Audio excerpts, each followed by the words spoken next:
దుబాయ్లో మంత్రి తుమ్మెల నాగేశ్వరరావు చిక్కుకున్నారు. 5 రోజుల క్రితం దుబాయ్కు మంత్రి తుమ్మెల వెళ్లారు. తమ కుటుంబ సభ్యుల్లో ఒకరికి చికిత్స కోసం దుబాయ్ వెళ్లారు. అయితే దుబాయ్ ఎయిర్పోర్ట్పై దాడులు జరగడంతో విమానాలు రద్దు చేసింది అక్కడి ప్రభుత్వం.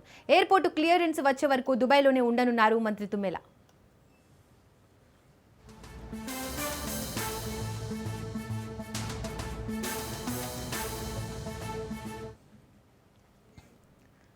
దుబాయ్లో మంత్రి తుమ్మెల నాగేశ్వరరావు చిక్కుకున్నారు. 5 రోజుల క్రితం దుబాయ్కు మంత్రి తుమ్మెల వెళ్లారు. తమ కుటుంబ సభ్యుల్లో ఒకరికి చికిత్స కోసం దుబాయ్ వెళ్లారు తుమ్మెల. ఇక మరింత సమాచారాన్ని మా ప్రతినిధి సునీల్ అందజేస్తారు. సునీల్, శాఖ మంత్రి తుమ్మల నాగేశ్వరరావు దుబాయ్లో చిక్కున్నారు. దాదాపు 5 రోజుల క్రితము తన కుటుంబ సభ్యుల్లో ఒకరికి అనారోగ్య కారణాలతోనే దుబాయ్లో చికిత్స అందించడం కోసం తన కుటుంబ సభ్యులందరూ కూడా దుబాయ్కి వెళ్ళారు. ప్రస్తుతం తుమ్మల నాగేశ్వరరావు దుబాయ్లోనే ఉన్నారు. ఇజ్రాయెల్ యుద్ధ వాతావరణ నేపథ్యంలో దుబాయ్ ఎయిర్పోర్ట్ మొత్తం కూడా పూర్తిగా మూసివేసిన పరిస్థితి కనబడుతుంది. ఇప్పటికే దుబాయ్ ఎయిర్పోర్ట్లో పలు విమానాలు మొత్తం కూడా రద్దు చేసింది అక్కడ ఉన్నటువంటి ప్రభుత్వము. ఇక క్లియరెన్స్ వచ్చేదాకా విమానాలకు సంబంధించిన పౌరశాఖ నుంచి క్లియరెన్స్ వచ్చేదాకా అక్కడ నుంచి ఎక్కడ కూడా విమానాలు నడిచే ప్రసక్తి లేదు.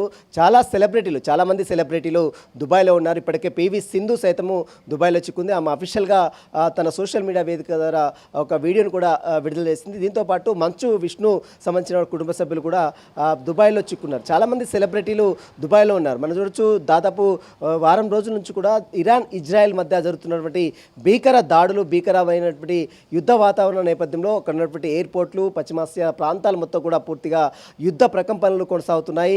దీంతో అన్ని ఎయిర్పోర్ట్లు మొత్తం కూడా పూర్తిగా అప్రమత్తం చేసింది. మరోవైపు కేంద్ర ప్రభుత్వం కూడా ఇప్పటికే అన్ని రాష్ట్రాలకు అలర్ట్ ప్రకటించింది.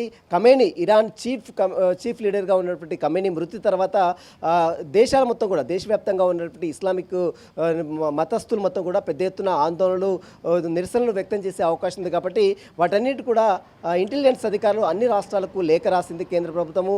అన్ని రాష్ట్రాల ప్రజలందరూ కూడా అప్రమత్తంగా ఉండాలి. ఎక్కడ కూడా ఖమేనీకి నిరసనలు కానీ ఖమేనీకి అనుకూలంగా వాతావరణం సృష్టించి భయాందోళనకు గురి చేసే ప్రయత్నాలు ఎవరు చేసినా ఎట్టి పరిస్థితుల్లో ఉపేక్షించలేదు. సోషల్ మీడియాపై కూడా ప్రత్యేక నిఘాను ఏర్పాటు చేసింది.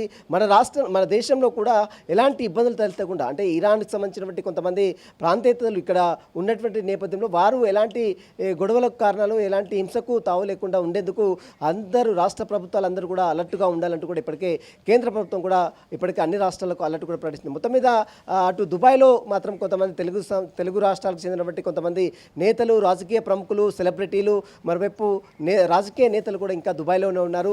ఎయిర్పోర్ట్స్ నుంచి క్లియరెన్స్ వచ్చేంత వరకు కూడా వారందరూ కూడా రాష్ట్రానికి తిరిగి వచ్చే ప్రసక్తి లేదు. ప్రస్తుతం అయితే వారందరూ కూడా సేఫ్గా ఉండేది. అక్కడ ఉన్నటువంటి అంబసీ నేతలతో ఇక్కడ ఉన్నటువంటి రాష్ట్రాలకు సంబంధించినటువంటి ముఖ్య అధికారులు సంప్రదింపులు జరుపుతున్నారు. వారందరూ కూడా సేఫ్ ప్లేసెస్కి తరలించే ప్రయత్నం అయితే చేస్తున్నారు. మంత్రి తుమ్మల నాగేశ్వరరావు కూడా కొద్దిసేపు క్రితమే ఫోన్లో సంబంధించినటువంటి పరిస్థితి కనబడుతుంది. తాను క్షేమంగా ఉన్నాడు, ఎక్కడ కూడా ఎలాంటి ఇబ్బందులు లేదంటూ కూడా ఇప్పటికే మాట్లాడిన పరిస్థితి కనబడుతుంది. ప్రస్తుతం అయితే దుబాయ్లో మంత్రి తుమ్మల నాగేశ్వరరావుతో పాటు కొంతమంది సెలబ్రిటీలు, అదేవిధంగా క్రీడాకారిణి పివి సింధు సైతం ఇంకా దుబాయ్లో ఉంది. ఎయిర్పోర్ట్స్ క్లియరెన్స్ వచ్చేంత వరకు వారందరూ కూడా దుబాయ్లో ఉంటారు. రాష్ట్రానికి క్లియరెన్స్ వచ్చిన తర్వాత రాష్ట్రానికి తిరిగి వచ్చే పరిస్థితి మొత్తం కనబడుతుంది. Deepika. Right Sunil, thank you.